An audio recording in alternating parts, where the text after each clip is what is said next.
गुरु प्यारे सात संगत जी, बड़े प्यार से कहना जी, धन निरंकार जी। सात संगत जी, दासी आप सभी के बीच एक विचार लेकर आई है। सात संगत आशा है प्रवान करेंगे। सात संगत जी प्यार से कहना जी, धन निरंकार जी। सात संगत जी, आज हम सब मिलकर एक ऐसे गहरे सवाल पर विचार करने जा रहे हैं सात संगत, जो सदियों से इंसान के मन में उठता रहा है सात संगत। वो सवाल है, ईश्वर निराकार है या साकार सात संगत? क्या वो किसी रूप किसी आकार में बंधा है या वो हर रूप हर आकार से परे है सात संगत? ये सवाल सिर्फ एक दार्शनिक प्रश्न नहीं है सात संगत, बल्कि ये हमारी भक्ति, हमारी आस्था और हमारे जीवन जीने के तरीकों को भी दिशा देता है सात संगत। दुनिया को देखे तो कोई पत्थर में ईश्वर को पूज रहा है, कोई तस्वीरों में, कोई मूर्तियों में, कोई उसे ऊपर आसमान में ढूंढ रहा है सात संगत, तो कोई अपने बनाए हुए धार्मिक स्थलों में। सब अपनी अपनी श्रद्धा से, अपने अपने तरीके से उस परमात्मा को रिझाने को कोशिश कर रहे हैं सात संगत। लेकिन सात संगत जी, हम कितने भाग्यशाली हैं। हमें सद्गुरु की कृपा से वो दिव्य दृष्टि, वो ब्रह्म ज्ञान मिला है सात संगत, जिसने हमारे सारे भ्रम, सारे संशय मिटा दिए हैं सात संगत। सद्गुरु ने हमें बताया कि जिसे तुम बाहर ढूंढ रहे हो वो कण कण में बसा है, वो तो तुम्हारे अंदर ही मौजूद है। हमारे धर्म ग्रंथ भी इसी सच्चाई की ओर इशारा करते हैं सात संगत। वेदों में कहा गया है, एकमात्र सत्य विप्रा बहुधा विनती सात संगत, अर्थात तत्व एक ही है जिसे ज्ञानी लोग अलग अलग नामों से पुकारते हैं सात संगत। ये एक ही सत्य क्या है सात संगत?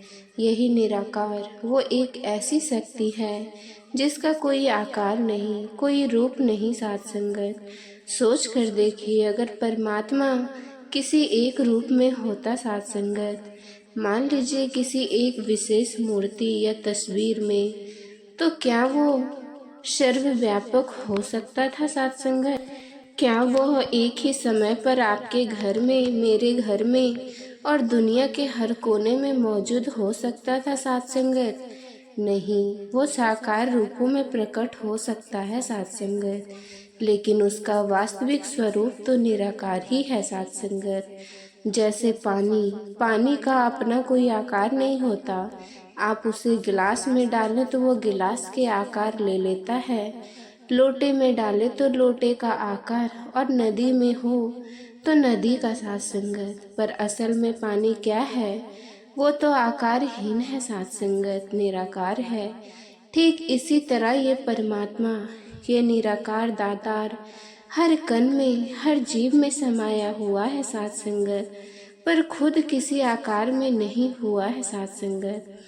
भक्त शिरोमणि कबीर साहिब जी ने भी सात संगत कितने सुंदर बात कही है।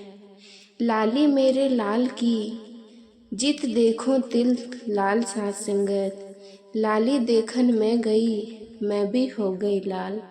इसका अर्थ क्या है सात संगत? कि उस परमात्मा यानी लाल की चेतना, उसका नूर हर जगह फैला हुआ है।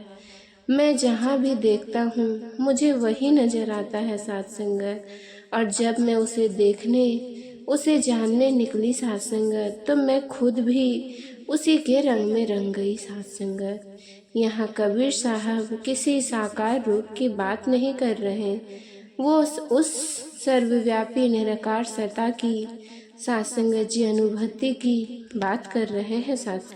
एक बार सात संगत एक शिष्य ने अपने गुरु से पूछा, गुरु जी, भगवान कहाँ रहते हैं? उनका रूप कैसा है?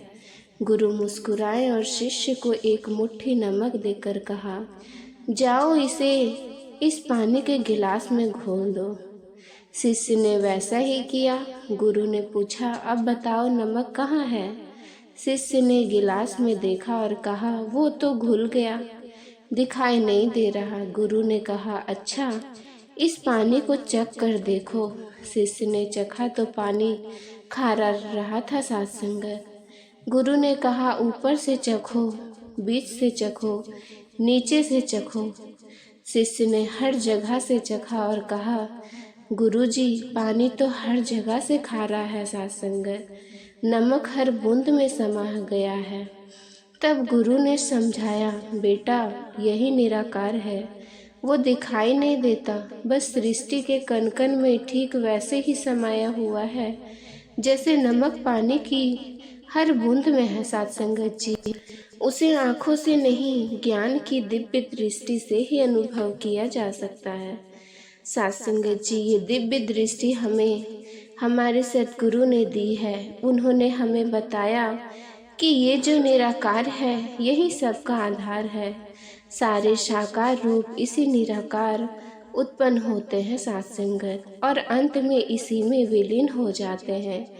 ये सृष्टि, ये चांद तारे, ये इंसान, ये सब उसी निराकार का साकार रूप है साध संगत, पर वो स्वयं इन सब से परे है। आज हमने इस यात्रा की बहुत शुरुआत की है साध संगत। अब हम जानेंगे कि अगर ईश्वर निराकार है तो फिर साकार रूप में संतों और गुरुओं का महत्व क्यों है साध संगत, और कैसे एक भक्त निराकार की भक्ति करते हुए साकार जगत में अपना जीवन जीता है साध संगत। अब साध संगत, यहाँ एक बहुत ही महत्वपूर्ण प्रश्न उठता है। अगर ईश्वर निराकार ही है, जिसे देखा नहीं जा सकता, छुआ नहीं जा सकता, तो फिर हम निरंकारी भक्त सद्गुरु के साकार रूप को इतना सम्मान क्यों देते हैं? हम क्यों कहते हैं सद्गुरु महाराज की जय हो? क्यों हम उनके साकार दर्शनों के लिए तरसते हैं?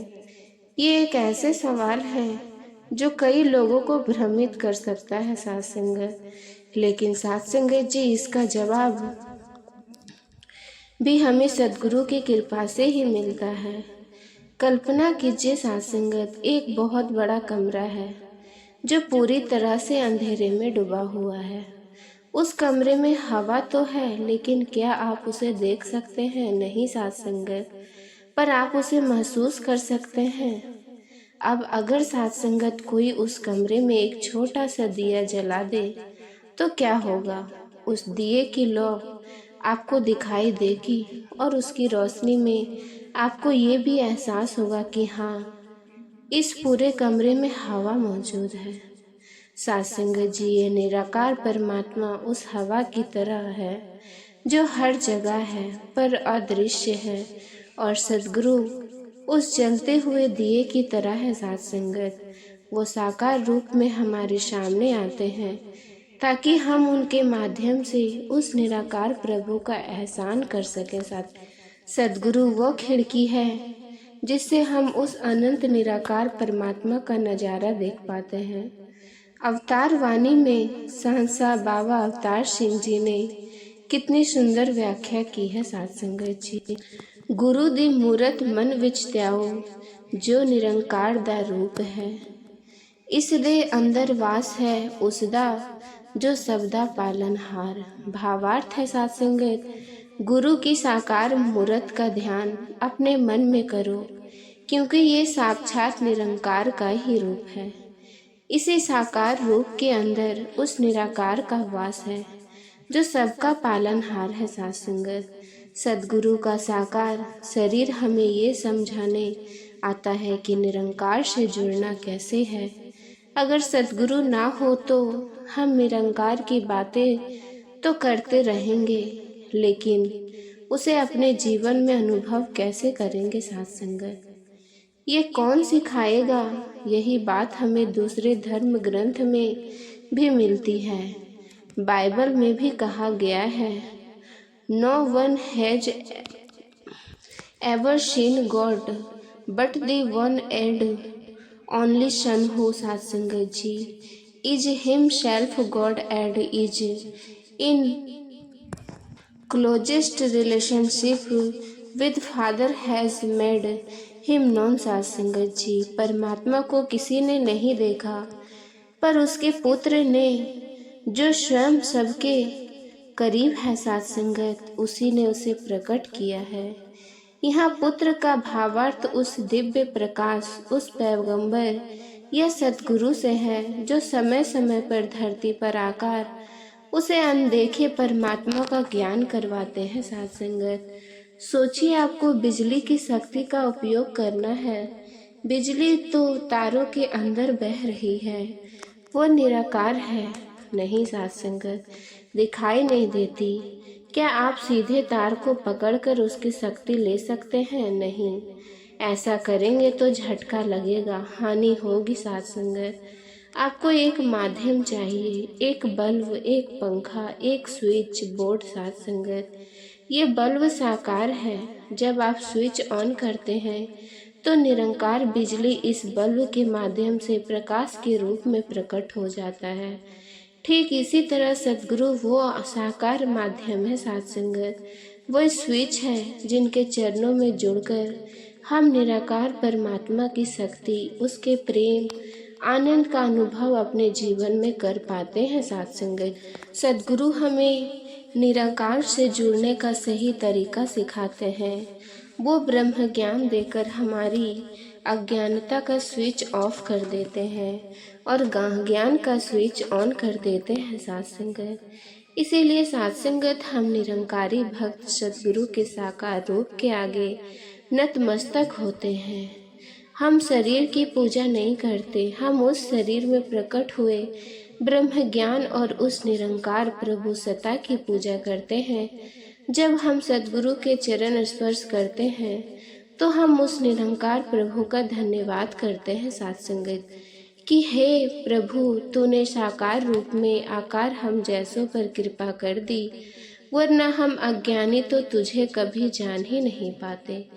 तो सार यह है कि ईश्वर का मूल्य स्वरूप निरंकार है और सद्गुरु का साकार रूप उस निरंकार तक पहुँचने का एकमात्र मार्ग है। साथ संगत, एक मात्र द्वार है। साथ संगत जी, इस ज्ञान चर्चा की अंतिम कड़ी में जानेंगे कि अब तक हमने ये समझा कि परमात्मा का वास्तविक स्वरूप निरंकार है और उस निरंकार तक पहुँचाने वाले, उसका अनुभव कराने वाले सद्गुरु साकार रूप में हमारे लिए साक्षात निरंकार ही प्रतिबिंब है। साथ संगत, अब सबसे महत्वपूर्ण सवाल ये आता है कि इस ज्ञान को हम अपनी रोजमर्रा की जिंदगी में कैसे जिएं। हम साथ संगत जी इस साकार दुनिया में रहते हैं, हमारे रिश्ते हैं, परिवार है, काम धंधा है, इन सब के बीच उस निरंकार से हर पल कैसे जुड़े रहे। साथ संगत जी, यही तो निरंकारी मिशन की सबसे बड़ी देन है। सद्गुरु हमें दुनिया छोड़कर साधु सन्यासी बनने के लिए नहीं कहते, वो कहते हैं गृहस्थ में रहो, अपने सारी जिम्मेदारियां निभाओ, लेकिन मन को इस निरंकार से जोड़कर रखो। इसे कहते हैं साथ संगत, हाथ करवल ते दिल यारवल, यानी हाथ काम में लगे रहे साथ संगत, लेकिन दिल उस प्यारे निरंकार से, अपने सद्गुरु से जुड़ा रहे। साथ संगत, सोचिए एक महिला अपने बच्चे के लिए स्वेटर बुन रही है, उसके हाथ लगातार सिलाइयों पर चल रही है, ऊन का गोला घूम रहा है। ये सब साकार जगत का काम है, लेकिन उसके मन में साथ संगत जी ध्यान में कौन है? उसका प्यारा बच्चा। वो हर फंदा अपने बच्चों के प्रेम में डाल रही है। उसका ध्यान इस बात पर है कि स्वेटर मेरे बच्चे को फिट आएगा या नहीं, उसे ठंड से बचाएगा या नहीं। काम हाथों से हो रहा है पर मन प्रेम में डूबा हुआ है। साथ संगत, बस यही है निरंकारी जीवन शैली। हम दुनिया का हर काम धर्म पूर्वक करें, नौकरी करें, व्यापार करें, सेवा करें, लेकिन हमारे मन में ये एहसास पक्का रहे कि मैं ये सब उस निरंकारी की दी हुई शक्ति से कर रहा हूँ। मैं करता नहीं हूँ, करने वाला तो ये निरंकार है। मैं तो बस इसका एक माध्यम हूँ, एक इंस्ट्रूमेंट हूँ। साथ संगत, यही ज्ञान जो हजारों साल पहले श्री कृष्ण ने अर्जुन को दिया था।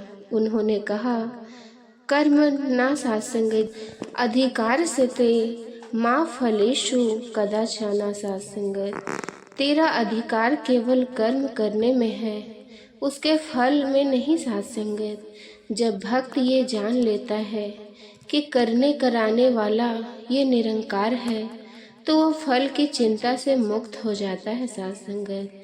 उसे न सफलता का अहंकार होता है और ना ही असफलता का दुख साध संगत। वो हर हाल में एक रस आनंद की अवस्था में रहता है। इसे ही सहज अवस्था कहते हैं साध संगत। साध संगत जी, जब हमें सद्गुरु की कृपा से ये एहसास हो जाता है कि हर इंसान में, चाहे वो किसी भी जाति, धर्म या रंग का हो, उसी एक निरंकार का अंश है, तो क्या हमारे मन में किसी के लिए नफरत या वैर विरोध रह सकता है साध संगत? नहीं साध संगत। तब हमारे हर चेहरे में वही नूर, वही परमात्मा नजर आता है। तब सेवा, सिमरन और सत्संग हमारे जीवन का दिखावा नहीं बल्कि स्वभाव बन जाता है साध संगत। सेवा सिर्फ शारीरिक नहीं रह जाती, बल्कि हर इंसान को प्रभु का रूप मानकर उसका सम्मान करना ही सच्ची सेवा बन जाती है। सिमरन सिर्फ तू ही निरंकार रटना नहीं, रट रहा साध संगत जी जाता है, बल्कि हर सांस के साथ इस प्रभु का शुक्राना करना ही सच्चा सिमरन बन जाता है।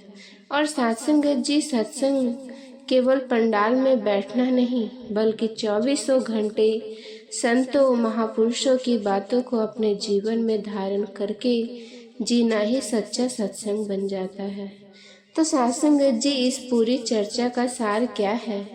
निरंकार हमारा आधार है, हमारी मंजिल है। साकार सद्गुरु उस मंजिल तक पहुंचाने वाले रहबर हैं साध संगत, हमारे मार्ग है। और इस ज्ञान को जीवन में जीना ही हमारी यात्रा है।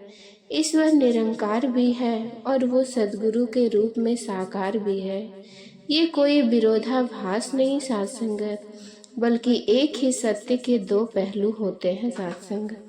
जैसे एक ही सिक्के के दो पहलू होते हैं, निरंकार के ज्ञान के बिना साकार की भक्ति अंधी है, और साकार सद्गुरु के बिना निरंकार का ज्ञान केवल एक कोरी कल्पना है साध संगत जी। हमें सद्गुरु की कृपा से ये दोनों पहलू मिले हैं साध संगत। आइए हम अपने सद्गुरु का, इस निरंकार दातार का हर स्वास्थ्य में शुक्राना करें कि हमें ये अनमोल ब्रह्म ज्ञान मिला। और साध संगत जी, इसे केवल बातों तक सीमित ना रखकर अपने कर्मों, अपने व्यवहार में और अपनी पूरी जिंदगी में उतारें। सबका भला हो साध संगत, सब सुख पाए साध संगत जी। प्यार से कहना धन निरंकार जी। साध संगत जी, आप जी को ये विचार पसंद आया हो साध संगत, तो चैनल को सब्सक्राइब जरूर करें। साध संगत जी, बड़े प्यार से कहना जी, धन निरंकार जी।